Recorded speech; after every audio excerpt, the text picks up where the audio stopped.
Buenos días, hermanos. Estamos ahora entrando ya este domingo a la tercera parte de nuestra serie llamada Actualización Profética. Y hemos dicho que en las dos primeras partes, con respecto a los acontecimientos, sucesos y eventos del tiempo del fin o de los últimos días, no debemos de ninguna manera alarmarnos o turbarnos, ni mucho menos dejarnos engañar. Así que el propósito de esta serie es que yo les siga suministrando la paz y verdad de Dios. Estas cosas, la paz y la verdad de Dios, son la solución frente a toda la turbación y el error que hay en este mundo. Miren lo que la palabra de Dios nos dice en Jeremías, el capítulo 33, el versículo 6. Esta es una tremenda promesa de Dios. Dice: he aquí que yo les traeré sanidad y medicina y los curaré y les revelaré abundancia de paz y de verdad. Tremendo. Aquí se habla de paz, se habla de verdad. Tenemos aquí una tremenda promesa de Dios para con su pueblo. Nos habla de abundancia de paz, nos habla de abundancia de verdad. Y estas cosas son el mejor remedio ante las cosas que amenazan con turbarnos y engañarnos. Es más, en estos últimos días tenemos una palabra de Dios que nos ayuda para que también sigamos siendo protegidos, y esta se encuentra en Isaías, el capítulo 33, en el versículo 6. Esta palabra caracteriza o parametra cómo van a ser esos tiempos cuando caminamos con el Señor. Isaías 33:6 dice: y reinarán en tus tiempos la sabiduría y la ciencia y abundancia de salvación. El temor del Señor será su tesoro. Y en la Biblia amplificada, este pasaje dice que Él será la seguridad y estabilidad de tus tiempos, un tesoro de salvación, de sabiduría y de conocimiento, y el temor del Señor será su tesoro. Miren, es el Señor mismo, mediante su sabiduría y conocimiento revelado, que será la seguridad y estabilidad de nuestros tiempos. O sea, la palabra de Dios, como hemos visto, nos comunica paz, nos trae verdad, y ellas son el factor estabilizador del creyente en tiempos turbulentos. Ahora, en la tercera parte de esta serie, yo quiero responder la pregunta: ¿por qué algunos cristianos no creen en el rapto? La pregunta es: ¿por qué algunos cristianos rechazan la idea del rapto? Y bueno, mi intención no es enseñarles con detalles acerca del rapto en esta serie, porque a finales del año 2017 enseñé una serie sobre el rapto que está sólidamente sustentada, y pueden buscarla en nuestro canal de YouTube de la Iglesia de Verdad y Libertad. Pero hoy día voy a responder esta pregunta: ¿por qué algunos rechazan el rapto? Miren, la Internet es una fuente de dos cosas: de información y de desinformación. Es muy triste ver cómo en la actualidad en las redes sociales hay demasiada desinformación, cómo la gente es llevada al desvío por tantas cosas que se publican. Y por ejemplo, una persona escribió en las redes sociales que convenció a 300,000 cristianos de que el diezmo no era para hoy. Dios mío, ¿qué va a pasar con él cuando comparezca delante de Dios? O sea, imagínense ustedes a miles de misioneros no siendo enviados, y miles de personas pobres no siendo alimentadas, e iglesias que tienen que cerrar sus puertas simplemente porque un hombre se siente orgulloso de haber convencido a tanta gente para que no diezme. ¿Va acaso a asumir la responsabilidad por todo ello? Y lo mismo es cierto cuando en las redes se trata de cosas tan delicadas como la profecía bíblica y se usa para alarmar y desviar al pueblo de Dios. Uno, para ser preciso en su interpretación, tiene que estudiar el contexto y el escenario. Uno tiene que ser históricamente correcto, geográficamente correcto, culturalmente correcto, idiomáticamente correcto, gramaticalmente correcto, etc. Y lo que uno tiene que hacer cuando estudia las Escrituras en general, y sobre todo la profecía bíblica, es hacer lo que la Biblia nos dice, lo que la Biblia llama trazar rectamente la palabra de verdad. O sea, nosotros como creyentes en las iglesias tenemos que entender bien que cuando entramos en contacto con el texto bíblico, o sea, no debemos hacer que el texto diga lo que nosotros queremos que diga, sino que debemos dejar que la palabra misma hable. Dejemos que la palabra diga lo que en realidad dice. Dejemos que la verdad aflore a la superficie en la Escritura. Eso se llama exégesis. Ahora, hay una diferencia entre exégesis y eisegesis. puede que suenen un poco complicadas, pero les voy a explicar la diferencia. Exégesis versus eisegesis. Exégesis significa extraer del texto bíblico lo que allí dice. Y esa es una práctica muy saludable. Pero la eisegesis es introducir en el texto lo que allí no está. Es decir, cuando una persona viene con una idea predeterminada, con un concepto que ya abrazó, y luego quiere forzar a la Biblia para poder sustentar lo que él mismo ya de antemano ha decidido creer. Para trazar rectamente la palabra de Dios, para tener una hermenéutica que sea precisa, para que una persona pueda hacer una exégesis correcta, primero debe comparar escritura con escritura. Isaías lo dice así, línea tras línea, renglón tras renglón, mandamiento tras mandamiento, precepto tras precepto. Y es allí recién que uno extrae doctrina, no valiéndose de un solo versículo, no basándose en un solo versículo aislado, sino basándose en una colección de escrituras del mismo tema y que van en la misma dirección, que apuntan en la misma dirección. Pero volvamos a la pregunta inicial. ¿Por qué hay tanta controversia con respecto a este asunto relacionado con la venida del Señor por su iglesia llamado el rapto? Ahora, tenemos que ser históricamente correctos con respecto a las diferentes corrientes de pensamiento que han surgido en la historia de la iglesia. Por ejemplo, en la historia moderna de la iglesia existen diferentes creencias tales como el calvinismo versus el arminianismo, en donde acá tenemos dos extremos, donde se contrastan la seguridad incondicional de la salvación eterna versus la seguridad condicional de la salvación. Hay algunos que creen que si una persona es salva, es siempre salva. Hay otros que enseñan que la salvación se pierde muy fácil. Entonces, son dos extremos que dos grupos diferentes de personas han abrazado. Y por otro lado, dentro de todo el espectro del cuerpo de Cristo, tenemos a las iglesias que creen en las manifestaciones del Espíritu, porque son bíblicas. Por ejemplo, los carismáticos o la gente llena del Espíritu, las iglesias Asambleas de Dios, las pentecostales, las iglesias del Evangelio completo. Y todos nosotros creemos que estas manifestaciones están activas. Pero por otro lado tenemos las iglesias denominacionales, tradicionales y particularmente las iglesias bautistas de la línea dura que creen en lo que se conoce como el cesacionismo. Esto afirma de que lo milagroso ya cesó, es decir, después del primer siglo, según ellos, no hay milagros, no hay sanidades hoy, ni tampoco se habla en lenguas hoy. Entonces ellos niegan el elemento sobrenatural de la Escritura. Hay otros que tienen puntos de vista muy diferentes, por ejemplo, con respecto a la alabanza y a la adoración. Algunos en iglesias tradicionales creen que tú tienes que sentarte en el local de la iglesia con los brazos cruzados, en reverencia a Dios, nunca dices amén, nunca levantas tus manos, nunca aplaudes para seguir el ritmo con la música, no permites ningún tipo de expresión o regocijo en el servicio. Pero hay iglesias que son muy calladas. Y esas iglesias que son calladas atacan, por ejemplo, acusan a los carismáticos y a los pentecostales de ser gente irreverente. Y luego los carismáticos, los pentecostales, los que son más renovados, ellos acusan a los primeros de ser iglesias muertas. Entonces, la verdad que uno puede adorar a Dios y tener junto con su adoración diferentes expresiones sin ser irreverente. En el Antiguo Testamento, en la alabanza y adoración en Israel, había muchas expresiones de júbilo y de gozo. La Biblia nos dice que nos acerquemos a Dios con acción de gracias, con alabanza, con júbilo, que nos gocemos en la presencia del Señor, en su presencia de plenitud de gozo. Estas son diferentes corrientes o cosas que la gente cree. Ahora, con respecto a la profecía bíblica, que es lo que nos atañe a nosotros, están aquellos, como ya lo mencioné la semana pasada, que creen que la iglesia ha reemplazado a Israel y que los judíos en la actualidad no ocupan ninguna posición en el reino y que todo se trata de la iglesia. Ya hemos llamado esto se conoce como la teología del reemplazo.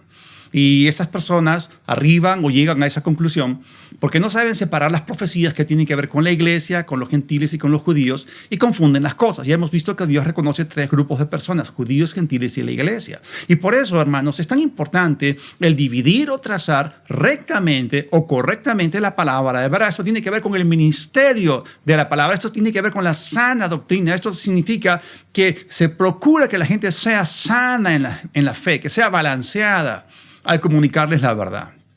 Ahora, vamos a hablar del tema que nos atañe hoy día. Vamos a hablar acerca del rapto. Hay cristianos que en la actualidad, y no sé cómo, están sencillamente negando abiertamente el rapto.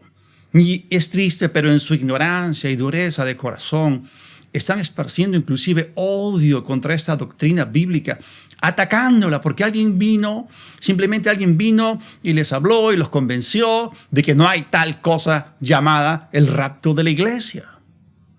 Y miren, los que rechazan la doctrina del rapto y combaten contra ella, ignoran el concepto y los patrones que aparecen en la Biblia que revelan la venida del Señor por su iglesia. Y el término teológico que describe este evento profético en el programa, calendario o línea de tiempo de Dios es la palabra rapto o arrebatamiento de la iglesia. ¿Sabían ustedes que las palabras rapto o arrebatamiento molestan a muchas personas? Y uno de sus argumentos más fuertes es que la palabra rapto no se encuentra en la Biblia. ¿Están hablando en serio? Vamos al pasaje donde esta palabra aparece. Vamos a 1 de Tesalonicenses, el capítulo 4, el versículo 17. Voy a leérselos de la Biblia amplificada. Y Pablo escribe aquí, esa es palabra profética más segura. Esto es algo que ha sido dado por el Espíritu Santo al apóstol Pablo. Y el apóstol Pablo era un tipo de apóstol que colocó fundamento doctrinal en la iglesia del Nuevo Testamento. Dice 1 de Tesalonicenses 4:17 de la Biblia amplificada: luego nosotros, los que estemos vivos y permanezcamos en la tierra, seremos simultáneamente arrebatados o raptados juntamente con ellos, esto es, con los resucitados, en las nubes para encontrar al Señor en el aire, de modo que así estaremos siempre con el Señor. Ahora, la palabra rapto es una palabra en español que fue seleccionada hace muchos años atrás para describir el evento o lo que ocurre en ese evento. Y lo que ocurrirá en ese evento, suceso o acontecimiento, es que nosotros seremos cambiados de mortalidad a inmortalidad y seremos levantados o alzados con poder para encontrar al Señor en el aire. Y miren cómo esa escritura de Tesalonicenses va de la mano con lo que dice 1 Corintios 15, los versículos 51 al 53.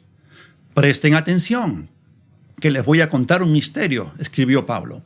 No todos moriremos, pero todos seremos transformados en un instante, en un abrir y cerrar de ojos, cuando suene la trompeta final. Pues la trompeta sonará y los muertos serán resucitados incorruptibles y nosotros seremos transformados, porque es necesario que lo corruptible se vista de incorrupción y lo mortal se vista de inmortalidad.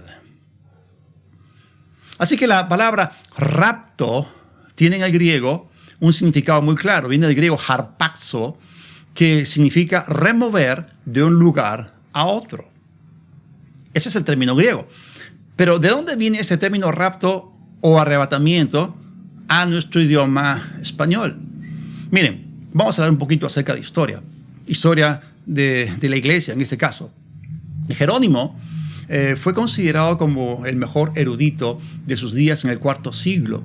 Y él fue enviado por el Papa a la ciudad de Belén de Judá, para traducir la Biblia al latín. El latín era el idioma predominante en aquellos días. Entonces la obra que él produjo se llama la Vulgata Latina y ha sido por siglos considerada la Biblia oficial utilizada por la Iglesia Católica. Para poder traducir el Antiguo Testamento al latín, él recurrió a los manuscritos hebreos que los judíos de sus días le facilitaron. Y para el Nuevo Testamento, él recurrió al texto griego disponible. Y fue así que después de 21 años de trabajo, produjo la versión latina de la Biblia. Es la Vulgata Latina. Ahora, cuando Jerónimo llegó a 1 de Tesalonicenses 4:17, cuando él tradujo el término griego harpazo al latín, utilizó la palabra rapio, de donde se deriva la palabra española rapto. Y literalmente esa palabra significa ser levantado, significa ser alzado, capturado hacia arriba. Ahora, la gente en nuestros días que niega el rapto se hace problemas con esa palabra porque viene del griego y que fue traducida al latín. ¿Acaso no sabían ustedes que el español viene del latín? O sea, ¿cuál es el problema que tienen estas personas? La palabra griega significa exactamente lo mismo. Harpazo significa ser raptado, significa ser arrebatado. Así que esta fue la palabra escogida por el Espíritu Santo cuando inspiró a Pablo a escribir 1 de Tesalonicenses 4:17 y que describe lo que ocurre en el evento que se está profetizando aquí. Fue el Espíritu Santo el que escogió esa palabra. ¿Cuál es su problema? Tienen un problema con el Espíritu Santo. Y no solamente la palabra rapto se utiliza para denominar el evento mismo, sino que también describe el acto divino en el cual la iglesia es removida de la tierra y levantada con poder en el aire mientras nosotros experimentamos la glorificación de nuestros cuerpos. Pero como venimos diciendo, hay muchos que dicen que la palabra rapto no está en la Biblia. Eso tiene un nombre. Esa clase de proceder, ese modo de proceder, tiene un nombre. Eso se llama abrazar una hermenéutica negativa. Los que proceden así actúan de esta forma. Ellos dicen, si la palabra no aparece en la Biblia, entonces rechazo del todo el concepto que dicha palabra representa. Así que para ellos, si la palabra misma no aparece, rechazan del todo el concepto representado por dicha palabra. Ahora, juntamente con ese asunto de una hermenéutica negativa, también existe algo que se conoce como la hermenéutica positiva, en la cual nosotros afirmamos que existen en la Biblia conceptos teológicos no mencionados literalmente por su nombre, por un nombre propio, pero que sin embargo son reales porque sus componentes están allí. Y es decir, miren ustedes cómo la gente falla en conectar los puntos, porque las mismas personas que atacan el rapto diciendo que dicha palabra no está en la Biblia, abrazan al mismo tiempo otras doctrinas o términos teológicos que tampoco aparecen mencionados allí por su nombre propio. Por ejemplo, la palabra Biblia no está en la Biblia. O la palabra Trinidad tampoco aparece en la Biblia. Pero es claro, por la evidencia interna del texto bíblico desde Génesis hasta Apocalipsis, es evidente que Dios es un Dios trino, Padre, Hijo y Espíritu Santo. ¿Sabían ustedes que la palabra encarnación tampoco aparece así en la Biblia? Pero sí aparece en sus componentes. Hablan acerca de que el verbo se hizo carne, encarnar, aunque la palabra misma, encarnación, no aparezca. ¿Sabían ustedes que en la Biblia tampoco aparece la palabra milenio? Ni siquiera aparece literalmente la frase reinado milenial, pero la Biblia sí dice que Jesús va a reinar por 1000 años en la tierra. Tampoco la Biblia utiliza la frase la segunda venida de Cristo. Sin embargo, la Biblia anuncia muchas veces que Él va a regresar. Existen 8 veces más profecías acerca de su segunda venida que de su primera venida. La palabra clero no aparece en la Biblia, pero la gente en las iglesias la utiliza. La palabra escatología tampoco aparece en la Biblia. Aparece el término griego escatos, que significa últimos, y de allí se deriva la palabra escatología, que tiene que ver con el estudio de los acontecimientos del tiempo del fin. Pero estas palabras, clero, escatología, son ampliamente utilizadas en círculos cristianos. Existe, para ir un poquito más allá, otro concepto teológico que se refiere al hecho de Jesús, o el verbo, apareciéndose en el Antiguo Testamento como el ángel de Dios o como el ángel del Señor. Y esto en la teología tiene un nombre, es una teofanía. Esto significa una aparición de Dios en forma humana. Sin embargo, en el texto no aparece el término, pero sí aparece el concepto. De la misma manera que esos conceptos cuyos nombres propios no aparecen en la Escritura. De la misma manera, la palabra rapto, porque la Biblia no dice que seremos raptados, dice que seremos arrebatados, ¿ok? De la misma manera, la palabra rapto no tiene que aparecer literalmente en la Biblia para satisfacer el capricho de aquellos que niegan esta doctrina. Porque el concepto es sólidamente enseñado en las Escrituras y nosotros sabemos a qué se refiere. Y para aquellos que abrazan la hermenéutica negativa y se cierran de manera irracional, quiero decirles una cosa. Hay cosas que la Biblia no dice literalmente, pero que sí da a entender. Por ejemplo, muy tonto sería que una persona diga, La Biblia no dice que no se consuma marihuana o cocaína. Por lo tanto, tengo luz verde para hacerlo. Pensar así es tonto. La Biblia tampoco te dice que no vayas a discotecas, que no bailes música mundana, y podemos continuar con la lista. Es cierto que la Biblia no dice esas cosas literalmente, pero da a entender que esas y muchas otras cosas más que son agradables a la carne son desagradables a Dios y son dañinas a nuestro espíritu. O sea, hay que entender las implicancias de las Escrituras. Hay mandamientos en la Biblia que excluyen muchísimas prácticas modernas no mencionadas en las Escrituras, pero que violan principios morales. Otra vez, hagamos uso del sentido común. Ya hemos dicho que el sentido común no es muy común que digamos. Bueno, vamos adelante. Abracemos una hermenéutica positiva. La Biblia revela el futuro. ¿De cuántas formas revela la Escritura el futuro? La palabra de Dios revela el futuro, en primer lugar, a través de la palabra profética en su estricto sentido literal. Por ejemplo, Primera de Tesalonicenses 4:17, que habla del rapto o el arrebatamiento de iglesia, está en el sentido literal y eso va a ocurrir tal como fue escrito. Esto es para que no nos vayamos al desvío. Eso está expresado de manera literal. La Biblia también da a conocer los eventos, sucesos o acontecimientos del tiempo del fin a través de simbología. Puede ser también a través de parábolas, porque en Mateo 13 la Biblia dice que Dios a través de parábolas da a conocer cosas escondidas desde la fundación del mundo. Y se puede utilizar también valores numéricos de la Escritura. También se puede comunicar el futuro a través de eventos históricos. Hay un gran número de formas en las cuales Dios revela el futuro. Ya hemos visto que Dios revela el fin desde el principio. Pero una forma más en la cual el Espíritu Santo se mueve y utiliza para revelarnos los eventos del tiempo del fin es lo que se conocen como los tipos y las sombras. Miren, en la Biblia existen tipos y sombras. En otras palabras, eventos históricos del pasado pueden ser al mismo tiempo proféticos en naturaleza, pues apuntan eventos que tomarán lugar en el futuro. Vamos a ver el principio bíblico que respalda esto en el libro de Eclesiastés. Voy a leer el capítulo 1, los versículos 9 y 10, y luego voy a saltar al capítulo 3, versículo 15. Eclesiastés 1, 9 y 10. Lo que fue, eso será. Y miren ustedes cómo conjuga el pasado con el futuro. Y lo que ha sido hecho, pasado, eso se hará, futuro. Nada hay nuevo debajo del sol. Hay algo de lo que se pueda decir, mira, esto es nuevo, ya sucedió, ya fue, ya ocurrió en las edades que nos han precedido. Capítulo 3, versículo 15.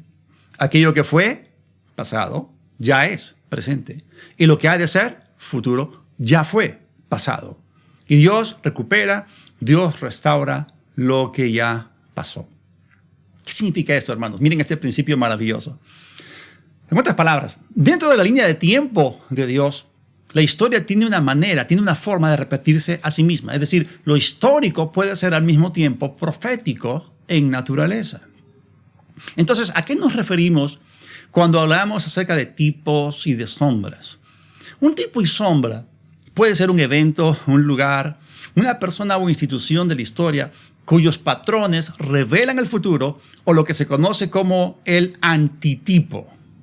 ¿Qué significa este asunto del tipo? Bueno, y el antitipo, en el griego esa es la palabra typos, que significa ejemplo, por ejemplo, modelo.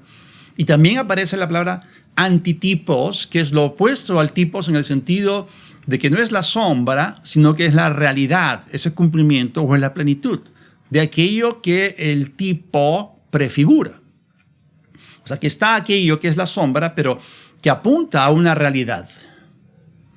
Por ejemplo, en el libro de Génesis, en el capítulo 22, cuando Abraham ofreció a Isaac en el monte Moriah, en las montañas o colinas de Jerusalén, ese evento histórico es un cuadro profético de la crucifixión de Jesús. Es un cuadro exacto de lo que ocurrió hace 2000 años. En Números 21 vemos la serpiente de bronce que Moisés levantó o erigió en el desierto. Y también vemos aquí un tipo y sombra de Jesús en la cruz. Y Jesús mismo validó esta correspondencia cuando le dijo esto a Nicodemo en Juan capítulo 3. Así que la Biblia utiliza una y otra vez estas imágenes en el Antiguo Testamento para mostrar el antitipo, la realidad o el cumplimiento de lo que sucederá en el Nuevo Testamento. Eso es súper interesante. Ahora vamos a aplicar este principio y vamos a ver a un patrón, vamos a ver acá un tipo y sombra que tiene que ver justamente con lo que nos corresponde mencionar hoy día, que es el rapto. En el Antiguo Testamento existe una imagen o un tipo de rapto en el libro de Éxodo, que es el segundo libro de la Biblia. En Éxodo capítulo 19 vemos cómo Dios llama a su pueblo un tesoro especial, un tesoro precioso, su reino de reyes y su reino de sacerdotes. Y en Éxodo 19, en el versículo 3, la Escritura dice, miren ustedes cómo se va armando este tipo, esta sombra. Éxodo 19:3. El Señor llamó a Moisés desde el monte, o sea, el Señor arriba. Y Moisés subió para hablar con Dios. Esto es interesante porque aquí vemos al Señor arriba y vemos a Moisés abajo, pero de repente vemos a Moisés subiendo. Ahora, quiero volverles a leer 1 Tesalonicenses 4:17, donde habla acerca del rapto. Dice, luego nosotros seremos arrebatados en las nubes para encontrarnos con el Señor en el aire. Esto es interesante. Acá vemos a Dios hablando y vemos acá al pueblo subiendo.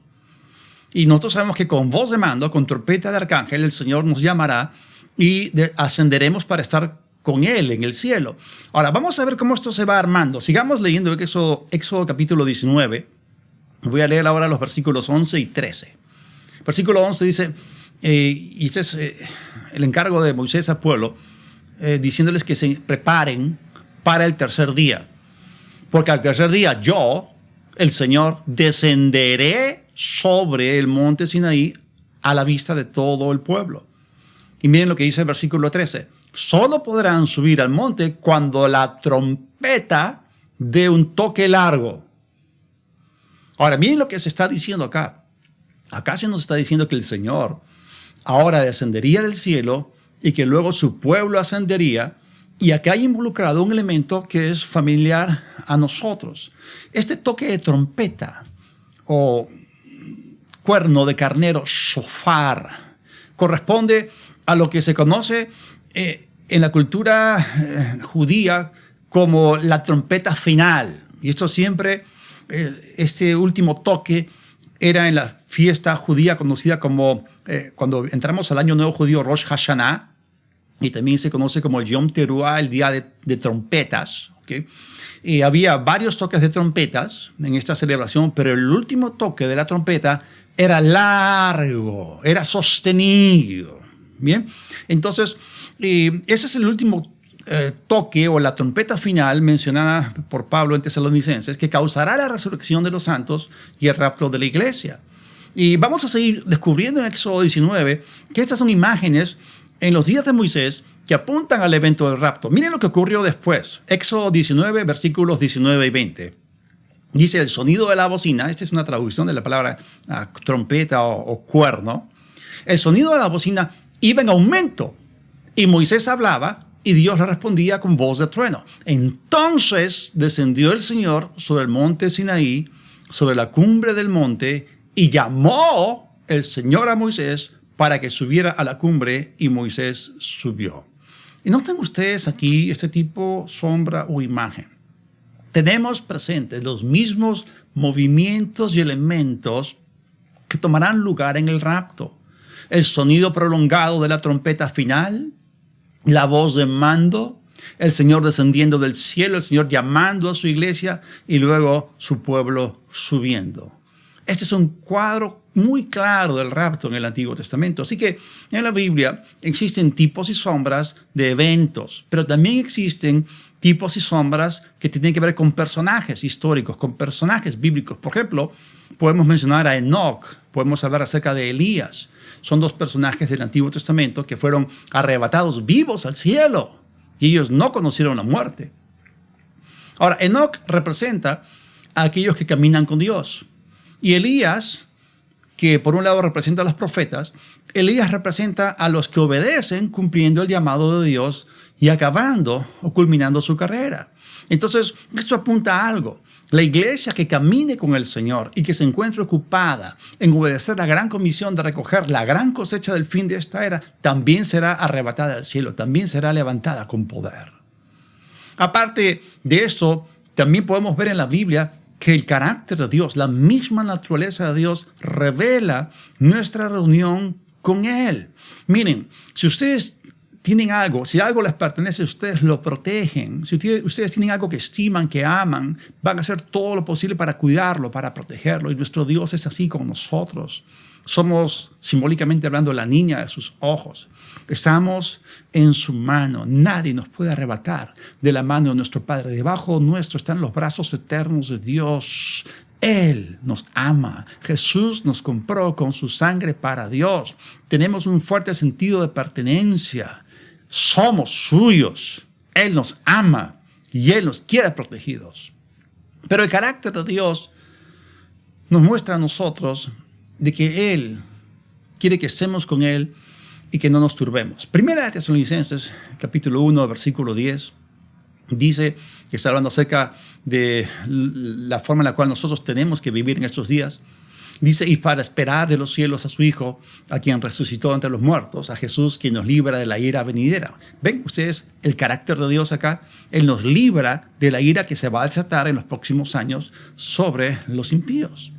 Otra vez, este mismo libro, Primera de Tesalonicenses, el capítulo 5, el versículo 9, dice, porque no nos ha puesto Dios para ira, sino para alcanzar salvación por medio de nuestro Señor Jesucristo. Ahora, sigamos hablando acerca del rapto. Jesús mismo, en persona, habló de ese tremendo evento que ocurrirá en los próximos años dentro de la línea de tiempo de Dios. Allí en Juan, el capítulo 14, y Jesús estaba despidiéndose de sus discípulos, le estaba diciendo que les convenía que Él se fuese, Él iba a enviar al Espíritu Santo y todo eso. Y dentro de ese discurso de despedida, Jesús les da una tremenda promesa. Otra vez vemos aquí el cuidado que Jesús tenía sobre los suyos, sobre lo que el Padre le había dado. Juan 14, del 1 al 4, dice, no se turbe el corazón de ustedes. ¿Creen en Dios? Crean también en mí. En la casa de mi Padre muchas moradas, muchas mansiones hay. De otra manera, se los hubiera dicho. Voy pues a preparar lugar para ustedes. Y si voy y les preparo lugar, vendré otra vez y los tomaré o recogeré conmigo para que donde yo esté, ustedes también estén. Y saben a dónde voy y conocen el camino. Tremendo. Otra vez, el Señor nos vuelve a decir, iglesia, no se turben, no se alarmen. Él aquí nos estaba diciendo la verdad. Él vendrá por nosotros. Él vendrá por su iglesia y estaremos con Él en el cielo antes del periodo de la tribulación y de las cosas terribles que ocurrirán en la tierra en aquellos días. Miren, el rapto o arrebatamiento de la iglesia, como quieran llamarlo, es un evento ciertísimo dentro del programa, calendario profético de Dios, dentro de su línea de tiempo.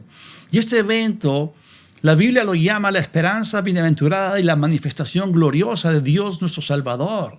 Esa es la esperanza que el creyente tiene, en la cual el Señor vendrá por su iglesia y nosotros experimentaremos una tremenda transformación que la Biblia llama la redención o la glorificación de nuestros cuerpos. Ahora, miren una cosa, hay gente que está diciendo que esta idea del rapto, de que la iglesia escapa de las cosas que van a ocurrir en la gran tribulación, es una invención del siglo XVII o del siglo XVIII. Un momentito, vamos a ser históricamente correctos. Ya la iglesia del primer siglo abrazaba el rapto como esa esperanza. Y ellos se consolaban, se alentaban, se animaban unos a otros con la palabra profética más segura de Dios. Miren ustedes cómo termina el pasaje que habla del rapto. ¿Cómo termina Primera de Tesalonicenses 4? Vamos a retomar desde el versículo 16 y voy a leer hasta el final, hasta el versículo 18. Y aquí está la palabra profética más segura del Señor. Sino que el Señor mismo descenderá del cielo, y acá vemos a Dios descendiendo, del cielo con voz de mando, con voz de arcángel, con trompeta de Dios. Esta es la trompeta final. Y los muertos en Cristo resucitarán primero. Aquí está hablando acerca de todos los que han dormido en el Señor durante la era de la iglesia. Y luego nosotros, los que aún vivamos y hayamos quedado, seremos arrebatados juntamente con ellos en las nubes para recibir al Señor. Y así estaremos para recibir en el aire al Señor. Y así estaremos con el Señor siempre. Y miren cómo termina este pasaje. Por lo tanto, anímense unos a otros con estas palabras.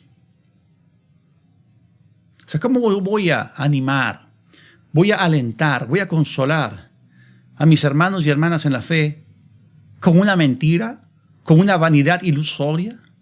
No, hermanos, esta es palabra de Dios. Está escrito, existe. Si en el primer siglo usaban las palabras de esta profecía para animarse, para alentarse, para consolarse, ¿por qué entonces hay algunos que rechazan drásticamente dicha idea? Así que, hermanos, iglesia preciosa del Señor, iglesia triunfante comprada por la sangre de Jesús, las cosas en la Biblia están muy claras. Como alguien dijo, no se puede tapar el sol con un dedo. No podemos negar ni rechazar lo que la Biblia afirma y promete. Pongámonos del lado de la palabra de Dios y recibamos el completo beneficio de ella. ¿Qué nos toca hacer a nosotros en estos días? Aparte de guardarnos de cualquier tipo de turbación y engaño y dejar que la abundancia de paz y de verdad nos inunden, sirvamos al Señor. ¿Cómo servir al Señor en estos días? Hermanos, estamos a punto de un tremendo derramamiento del Espíritu Santo que la Biblia llama la lluvia tardía. El Espíritu Santo va a caer sobre toda carne en esa parte final de la era de la iglesia y luego eso se va a extender por el periodo conocido como la tribulación y van a seguir los avivamientos y a la gente se le va a dar oportunidad para que reciban al Señor. Entonces nosotros ahora tenemos que ser segadores. Nosotros tenemos que ser pescadores de hombres. Nosotros tenemos que servir al Señor en estos últimos días y debemos esperar. Tenemos que tener la expectativa de su aparición y manifestación gloriosa. Jesús viene pronto. En griego esto se dice con una palabra, Maranata. Vamos a orar. Padre, te damos gracias porque la esperanza no avergüenza. Señor, te agradecemos por la palabra profética más segura a la cual hacemos bien en estar atentos como una lámpara, como una luz que alumbra en lugar oscuro. Señor, gracias porque tú nos has dado suficiente verdad, suficiente paz a través de tus promesas para que no nos dejemos mover fácilmente de lo que nosotros hemos entendido, hemos aprendido de tu palabra. Tu palabra dice, persiste tú en lo que has aprendido y te persuadiste y no te dejes mover. Padre, gracias, no nos dejamos mover y te servimos a ti y esperamos a Jesucristo, nuestro Señor, nuestro Salvador, que viene pronto para levantarnos con poder. Gracias en nombre de Jesús. Amén. Ahora, si tú todavía no has tomado la decisión de recibir a Jesucristo, bueno, buenas noticias para ti. Hace 2000 años Jesús murió por ti y pagó el precio para tratar con el asunto del pecado. Tu deuda del pecado no tiene por qué quedar pendiente. Ya Jesús hizo algo. La cura para el pecado está en el sacrificio de Jesús en la cruz. Él derramó su sangre, pagó el precio, le fue el sacrificio. También Él fue al infierno para que tú no vayas allí. Él vino para que tú creas en Él, lo recibas y también recibas el regalo de la vida eterna. Así que si tú quieres tener la seguridad de la salvación eterna y vivir dentro de esa paz de la cual la palabra de Dios nos habla, yo te invito para que hagas una oración conmigo y repite en voz alta estas palabras. Cierra tus ojos, hazlo de todo corazón. Dios del cielo, acudo a ti, te necesito. Creo que Jesucristo fue el sacrificio. Lo acepto como mi Cordero. Jesús, te confieso como mi Señor. Creo que el Padre te resucitó para mi justificación. Recibo hoy, por la fe en ti, perdón de pecados y el regalo de la vida eterna. Gracias. Amén.